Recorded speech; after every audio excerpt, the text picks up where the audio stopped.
কাজেই ক্ষমা করারও কোনো বিষয় না।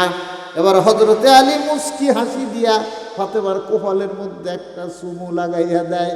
আমরাও তো দেই, কি কন? মাঝে মাঝে স্ত্রীর কপালে চুমা দিবেন, এটা সুন্নাত। জোরে বলুন কি? আমার নবী তার স্ত্রীদের কপালের মধ্যে চুমা লাগাইছে। আমরা চুমা দেবো কখন?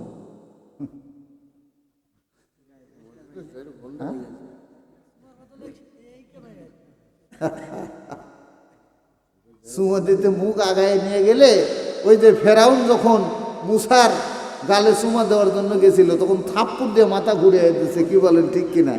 আমাদের বউগুলোর একই অবস্থা। তার কারণ ওই ভালোবাসা তো বউরাও দিতে পারি না, আর বউরাও আমাদেরকে দেয় না। কি বলেন, ঠিক কিনা? আমার নবী তার বিবিদেরকে ভালোবাসছেন, আর বিবিরাও নবীকে ভালোবাসছেন। জোরে বলুন, ঠিক কিনা? আমার বন্ধুরা, এবার হযরতে ফাতেমা আলীর মুখের হাসি দেখে বিশ্ব নবীর দরবারে দৌড়ে গেলেন, গিয়া বলতেছেন, বাবা, আপনি বলেছিলেন যদি আলীর মুখে হাসি না ফুটিয়ে আমি ফাতেমা ইন্তেকাল করি, নামাজে জানাজা পড়বেন না। বাবা দেখুন, হযরতে আলী আমার উপরে খুশি হয়েছেন, সন্তুষ্ট হয়েছেন। হযরতে আলীর মুখে আমি হাসি ফুটিয়ে দিয়েছি। জোরে জোরে বলুন মারহাবা। নবীর বেটি ফাতেমা, আর নবী বললেন স্বামীর মনে কষ্ট দিয়া, ও ফাতেমা, তুমি মারা গেলে তোমার নামাজে জানাজা আমি পড়ব না। আর কোন সাহসে ওই ফাতেমার গোষ্ঠী, ওই ফাতেমার বংশধর হয়ে আপনি স্বামীর মনে কষ্ট দিয়া, স্বামীর সঙ্গে গোলমাল করে, পীর সাহেবের পায়ে সেজদা দিয়া, পীর সাহেবের পায়ের ধুলা মাথার চুল দিয়া মুছে দিয়া আপনি জান্নাতে যেতে চান? ও জান্নাত আপনাকে কে দেবে? পীর সাহেব দেবে? আরে পীর সাহেবেরই তো 12টা বেজে যাবে কিয়ামতের ময়দানে। কি ভাই, কথা ঠিক কিনা? পীর সাহেবেরই 12টা বাজবে, ও আপনাকে জান্নাত কেমনে নিয়ে দেবে? কাজেই সাবধান। আমার মা বোনেরা যারা আলোচনা শুনতেছেন, একটুখানি চিন্তা করেন। আল্লাহ পাক আপনাদের দাম কিন্তু কম দেয় নাই। আজকের যে মাহফিল, এটা মায়ের দাবি পূরণের মাহফিল। জোরে বলুন, ঠিক কিনা? আমি এই জন্য ওই আয়াতে কারিমা আর হাদিস পড়েছি। মায়ের দাবি পূরণের মাহফিল আজকে। কি বলেন, ঠিক কিনা? যখন আমরা ছোট্ট ছিলাম, আমাদের সব দাবি যিনি পূরণ করেছেন তারা কারা? আমাদের মা বাবা। ঠিক কিনা বলেন? আমরা যখন ছোট্ট ছিলাম, তখন আমাদের সব দাবি পূরণ করছে কারা? এখন মা বাবা যখন অসহায় বৃদ্ধ মানুষ, তখন তাদের সকল দাবি পূরণ করার দায়িত্ব কার? ছেলে মেয়েদের। জোরে বলুন, ঠিক কিনা? ঠিক। সব দাবি পূরণের দায়িত্ব ছেলে মেয়েদের। জোরে বলুন, ঠিক কিনা? মার সঙ্গে ব্যবহার ভালো করব না খারাপ করব? আল্লাহ পাক ওই আয়াতের মধ্যে যে আয়াত তেলাওয়াত করেছি, কি বললাম? এই আয়াতে আল্লাহ পাক 2টা নির্দেশ দিয়েছেন। একটা হলো আল্লাহ ছাড়া কারো ইবাদত করা যাবে না, আর 2 নম্বর আল্লাহ পাক বললেন আমার পরেই যার সঙ্গে ভালো ব্যবহার করবা তারা হলো তোমার মা আর বাবা। তারা কারা? মার সঙ্গে ভালো ব্যবহার করলে কি হয় একটু বলবো? প্রধান বক্তা আসার আগ পর্যন্ত এই যে কয়দিন আগে মানে কয়দিন মানে কি, আজ বোধহয় 2-3 দিন হচ্ছে শ্রাবণ মাসের।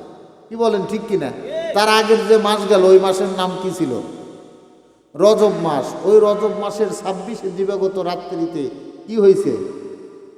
আল্লাহর নবীর মেরাজ হয়েছে। কি বলেন, ঠিক কিনা?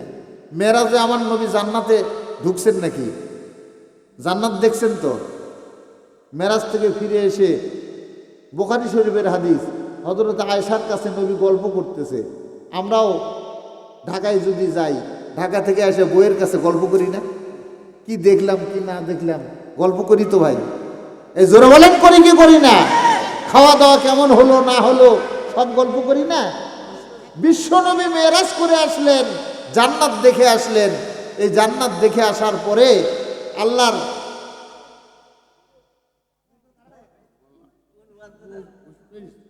আল্লাহর রাসূলের স্ত্রী হযরত আয়েশা সিদ্দিকা, কি বলেন ঠিক কিনা? আয়েশা সিদ্দিকার কাছে অবশ্য যখন তিনি মেরাজ করছিলেন ওই সময় কিন্তু নবীর আসলে আয়েশা অতটা নবীর কাছে যায় নাই, কি বলেন ঠিক কিনা? গেছে নাকি? অতটা কাছে যেতে পারে নাই। নবী পরবর্তী সময়ে আয়েশার কাছে গল্প করলেন, মেরাজের রাত্রিতে জান্নাতে কি দেখে আসছেন ওই ব্যাপারে গল্প করলেন। গল্প করতে করতে নবী এক পর্যায়ে বলে ফেললেন, ও আয়েশা, দাখালতুল জান্নাতা, আমি মেরাজের রাত্রিতে জান্নাতের মধ্যে প্রবেশ করলাম। কোথায় প্রবেশ করলাম? জান্নাতের মধ্যে প্রবেশ করলাম। ফারাআইতু ফাসামিতু কিরাআতান, আমি ঢুকেই দেখি জান্নাতের মধ্যে কে যেন মধুর কণ্ঠে আল্লাহর কোরআন তেলাওয়াত করতেছে। জোরে বলুন সুবহানাল্লাহ। আচ্ছা বলেন তো ভাই, জান্নাতে আমার নবী যাওয়ার আগে কেউ যেতে পারবে? জোরে বলুন, পারবে? কোনো নবী, কোনো রাসূল, কোনো আল্লাহর ওলি কেউ যেতে পারবে না। জান্নাত উদ্বোধন হবে আমার নবীকে দিয়ে, কি বলেন ঠিক কি না? অথচ নবী জান্নাতে ঢুকে দেখতেছে নবীর আগেই কে যেন জান্নাতে বসে বসে কোরআন শরীফ তেলাওয়াত করতেছে। সুবহানাল্লাহ বলেন। বিশ্ব নবী বলেন, ফাকুলতু মান হাযা, ও আল্লাহর ফেরেশতারা, জান্নাতের মধ্যে বসে বসে কোরআন শরীফ তেলাওয়াত করে ওই লোকটাকে, ওই লোকটা কে? জান্নাতের মধ্যে বসে বসে কোরআন শরীফ তেলাওয়াত করতেছে ওই মানুষটাকে। তার পরিচয় কি? একটু জোরে সোরে তাকবীর দেন। লিল্লাহে তাকবীর, লিল্লাহে তাকবীর। প্রধান বক্তার আগমন, শুভেচ্ছা, স্বাগত। ভাই আমি হাদিসটা শেষ করি নাকি কি ভাই? হাদিসটা শেষ করব। বিশ্বনবী আল্লাহর ফেরেশতাদেরকে জিজ্ঞাসা করলেন, ও ফেরেশতারা, আমার আগেই জান্নাতে চলে আসলো কেন? ওই যে বসে বসে কোরআন শরীফ তেলাওয়াত করতেছে। ক্বালু, হাদিসের রিওয়ায়াত, ভালো করে শোনেন। ক্বালু, তখন সব ফেরেশতারা জবাব দিল। কি জবাব দিল? কয় হারেসাতুন নোমান, হারেসাতুন নোমান। আল্লাহ রাসূলকে বললেন, হুজুর ওই লোকটাকে চিনলেন না? ওটা তো আপনারই সাহাবী, ওনার নাম হারেসা ইবনে নোমান। ওনার নাম কি? সুবহানাল্লাহ বলেন। হারেসা ইবনে নোমান জান্নাতের মধ্যে বসে বসে কোরআন শরীফ তেলাওয়াত করতেছে। বিশ্ব নবী বললেন, কি হলো ভাই? ফাঁকে কথা বলো না না, এই যে এখানে কথা বলে, কি সমস্যা? বিশ্ব নবী বললেন, ও আল্লাহর ফেরেশতারা, জান্নাতের মধ্যে বসে বসে আল্লাহর কোরআন তেলাওয়াত করে আমার সাহাবী হারেসা ইবনে নোমান এমন কি আমল দুনিয়াতে করছে যে আমল করার কারণে আল্লাহ পাক তাকে এত মর্যাদা দান করেছেন যে আমি বিশ্ব নবীর আগেই জান্নাতের মধ্যে ঢুকে বসে বসে কোরআন শরীফ তেলাওয়াত করে। আল্লাহর ফেরেশতারা জবাব দিল, কাযালিকুমুল বিররা, কাযালিকুমুল বিররা। হুজুর, যারা দুনিয়াতে নেক আমল করে তাদের প্রতিদান আল্লাহ এইভাবেই দিয়ে থাকেন। জোরে জোরে বলুন সুবহানাল্লাহ। ও আল্লাহর ফেরেশতারা, আমার হারেসা ইবনে নোমান এমন কি আমল করেছে রে যে আমল করার কারণে আল্লাহ পাক এত মর্যাদা তাকে দান করেছেন। এবার আল্লাহর ফেরেশতারা জবাব দেয়, কানা আবারুন নাসি বি উম্মিহি, দুনিয়াতে যত মানুষ ছিল সমস্ত মানুষের মধ্যে হারেসা ইবনে নোমান তার মায়ের সাথে সবচাইতে সুন্দর আচরণ করেছে, তার মায়ের সাথে সবচাইতে ভালো ব্যবহার করেছে। এই কারণে আমার মহান আল্লাহ পাক হযরতে হারেসা ইবনে নোমানকে এই মর্যাদা দান করেছেন যে আপনি বিশ্ব নবীর আগেই হযরতে হারেসা ইবনে নোমান আল্লাহর জান্নাতে ঢুকে আল্লাহর পবিত্র কোরআন তেলাওয়াত করতেছে। অথচ তখনও হযরতে হারেসা ইবনে নোমান দুনিয়াতেই বেঁচে আছেন।